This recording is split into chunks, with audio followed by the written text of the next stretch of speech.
श्री असदुद्दीन ओवैसी जी। बहुत शुक्रिया सर, आपने मुझे आज एक तारीखी बहस पर बोलने का मौका दिया। मोहतरम जनाब, इस ऐवान के 75 साल के पार्लिमानी सफर की तकमील पर हम बहस कर रहे हैं। मैं सबसे पहले अपनी जानिब से खराज अकीदत पेश करना चाहूँगा मौलाना हिफ्जुर रहमान साहब को, जो पहली और दूसरी पार्लियामेंट के मेंबर थे, मेरे कायद सालार मिल्लत सलाहुद्दीन ओवैसी को, सुलेमान सेठ साहब को और मौलाना बनातवाला साहब को। जनाब मोहतरम, इस ऐवान की नाकामियों का भी जिक्र हमको करना जरूरी है। 75 साल का तारीखी सफर इस ऐवान ने मुकम्मल किया। ये ऐवान एक इमारत नहीं है मेरी नजर में, ये ऐवान इस वतन अजीज का एक दिल है, जो बाहर जो गरीब और मजलूम अवाम की तकलीफ को महसूस करे, इसीलिए मैं इसको दिल कहता हूं। मैं आपके सामने 15 मिसालें पेश करूंगा जहां पर इस ऐवान ने अपनी नाकामी का सबूत पेश किया। एक उस वक्त जब दिल्ली की सड़कों पर सिखों की नस्लकशी की जा रही थी। एक उस वक्त जब 6 दिसंबर को बाबरी मस्जिद की शहादत हुई। आ रहा हूं भागलपुर, जिसमें रेशम के कारोबार को खत्म किया गया, मुसलमानों को दफना दिया और वहां पर फूल गोभी उगना शुरू हो गई। एक उस वक्त नाकामी साबित हुई जब मुजफ्फरनगर और गुजरात में नस्लकशी की गई। एक उस वक्त सर जब हम देखते हैं कि मुंबई की सड़कों पर इंसानियत का नंगा नाच हुआ। एक उस वक्त जब इस ऐवान में टाडा पोटा का काला कानून बनाया गया, यूएपीए का कानून बनाया गया, आफ्सपा का कानून बनाया गया, जिसको 1 साल के लिए बनाया गया था। 58 में हम 2023 में आ गए।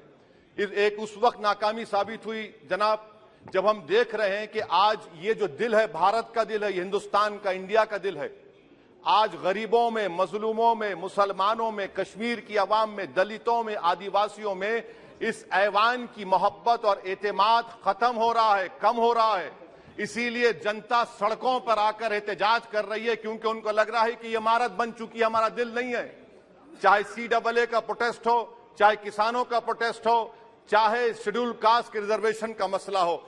इसीलिए मैं आपके जरिए हम तमाम को मुतनब्बे करना चाह रहा हूं कि अगर हम रोडों पर इंसाफ करना जनता को अलाउ करेंगे, इस ऐवान को दिल नहीं रखेंगे, तो याद रखिए ये हमारी पार्लियामानी जमहूरियत के लिए बड़ा नुकसानदेह साबित होगा। और नुकसानदेह इसलिए भी होगा कि क्या हमको अपने ख्वाब गफलत से, अपनी जिम्मेदारियों से निभाने के लिए क्या भगत सिंह को आके बैठना पड़ेगा ऊपर कि देखो तुमने 75 साल में कैसा कानून बनाया और किसको कहां तक पहुंचा दिया।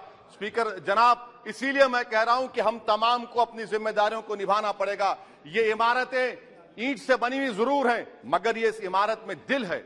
इस इमारत को दिल के तौर पर बरकरार रखना पड़ेगा। स्पीकर सर, एक और मिसाल दे रहा हूं जहां पर इस ऐवान की नाकामी है। सर, अब तक लोकसभा के कितने 899 मेंबर कामयाब हुए।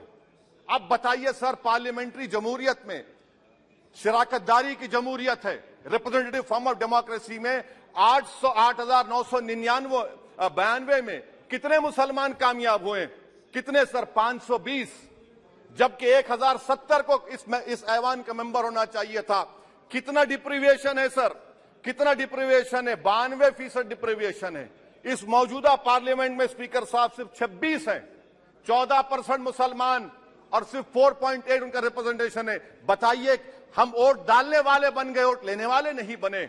या तो हकीकत यह है कि आप वोट डालना नहीं चाहते उनको, आप सबको वोट डालेंगे, मगर जहां पर मुसलमान आएगा वो कामयाब नहीं होगा। बताइए, जब दिल में एक 14% आबादी की नुमाइंदगी नहीं होगी तो आप क्या फैसले करेंगे?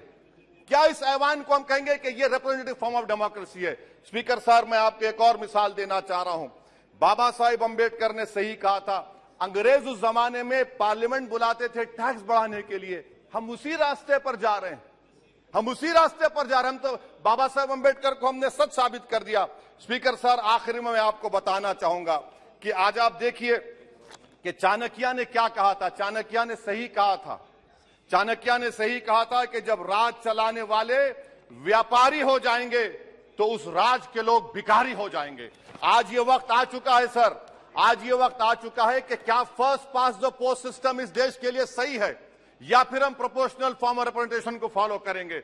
First pass the post system, जिसके पास एक मजहब का वोट होगा, जिसके पास दौलत होगी वही इस ऐवान में आ रहा है। इसीलिए हम कह रहे हैं कि आप इस जमहूरियत की नाक, कहीं ये जमहूरियत कमजोर ना हो जाए, मुझे इस बात का डर है। सर आखिर में मैं खत्म करने से पहले एक बहुत बड़े शायर ने कहा था, उस पर खत्म करना चाहूंगा कि अभी चिरागे सरे राह को कुछ खबर ही नहीं, अभी चिरागे सरे राह को कुछ खबर ही नहीं, अभी गिरानिए शब में कमी नहीं आई, अभी गिरानिए शब में कमी नहीं आई, निजात दीदे दिल की घड़ी नहीं आई, चले चलो कि मंजिल अभी नहीं आई। स्पीकर साहब, आखिर में याद रखिए एक बात को मैं सबसे कह रहा हूं कि पिच बदलने से गेम नहीं बदलता, गेम को बदलना पड़ेगा।